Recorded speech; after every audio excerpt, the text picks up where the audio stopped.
Greetings, ladies and gentlemen. Today I'm going to refute yet another argument that is commonly leveled at proponents of indefinite human life, which I call the argument from motivation.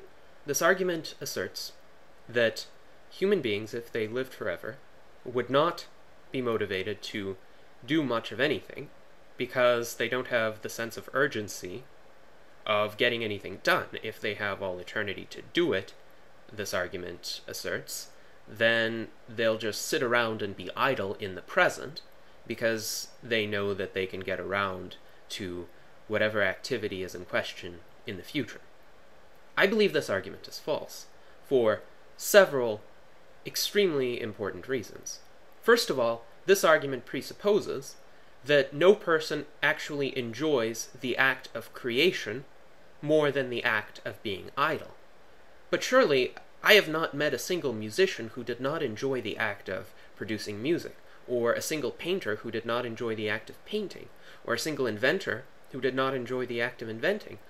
Surely, if a musician did not enjoy the act of producing music, not just the final result, but the process of creation itself, then this person has no business being a musician. He should do something where he actually enjoys the process, and the process doesn't just bring him disutility and stress. Moreover, people don't just enjoy the act of creating something, they enjoy the satisfaction that comes with having accomplished something.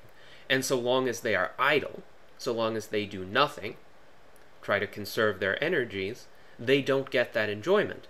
And eventually, the longer a time they spend being idle, the less marginal benefit they get from every additional moment of idleness, and the greater the marginal cost they incur from the foregone opportunities that they could have been utilizing at that time. So this explains, for instance, why even today, most people would get tired after sitting on the beach for a month.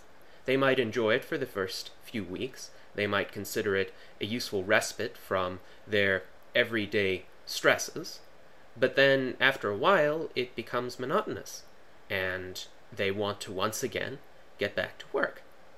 If they had all eternity to lie around on the beach, I think they would get tired just as fast, if not faster, and want to get back to work.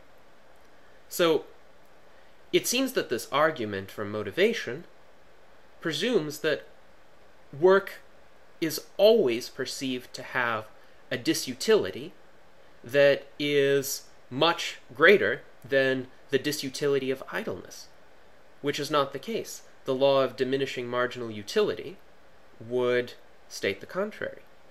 Now, furthermore, let's assume the worst-case scenario, which is that the vast majority of people, once they get to live forever, are indeed idle in this way, at least at first. Now, of course, it would be absurd to assume that everybody, absolutely everybody, would think this way. And really, it takes only one counterexample to turn this scenario into a non-issue. So I'll introduce a counterexample. Myself. I know for a fact that right now, because of the limited time available in my life, I'm not exploring nearly as many fields of human endeavor. I'm not doing nearly as much in terms of a variety of activities as I would have liked to do had I had thousands of years ahead of me. So, if I did all of a sudden have these thousands of years ahead of me, I would all of a sudden invest myself in a much greater variety of activities. And I would do it very fast. And other people who think like me would do likewise, because they would understand the law of compound returns. The law of compound returns applies not just to money sitting in a bank account. It applies to the vast majority of human endeavors that have any kind of tangible byproduct. Let's say you are making a machine. Once you make that machine is capable of doing something. It is capable of making consumer goods, or it is capable of making other machines. And it is capable of making them in a greater quantity than unaided human labor could achieve. Likewise, if you use that machine to make even more machines, then you're going to have even greater productivity later on. And the earlier you start, the more astronomical your gains in productivity can be later on. Now, with regard to compound returns, the difference between waiting 1 year versus waiting 2 years isn't very large.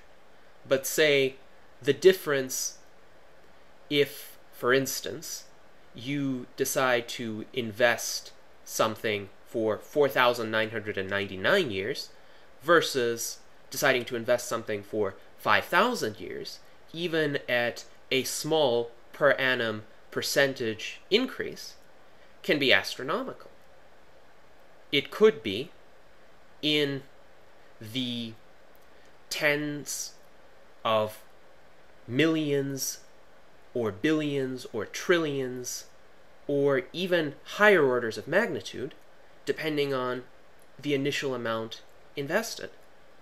So if I just have a choice of investing my money for 1 year or for 2 years, and I can invest it for 2 years if I start now, or for 1 year if I start next year, it won't make much of a difference to me if the percentage rate increase of my money per annum is not very large. But it would make a huge difference to me at the same percentage rate if I could invest my money now or next year for either 4,999 years or for 5,000 years. So that would give me an incentive to start really quickly.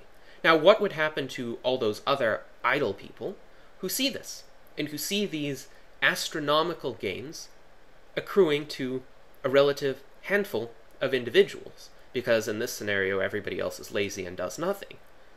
The individuals who don't just sit around are going to acquire the vast majority of the resources.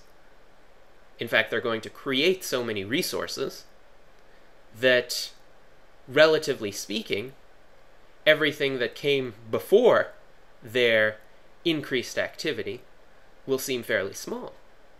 So everybody else will think, well, why are these people getting all the goods, and why are we not getting anything? Maybe it has to do with the fact that they're producing and we're not. And once again, this is where the positive motivation comes in. Most people are much more readily moved by carrot incentives than by stick incentives.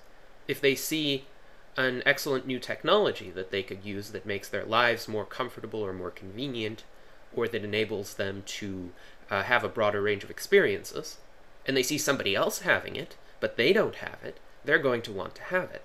It's actually a much more effective incentive than to tell them, work or I'll kill you, or work and you'll die anyway, so you better work now, which is essentially the status quo.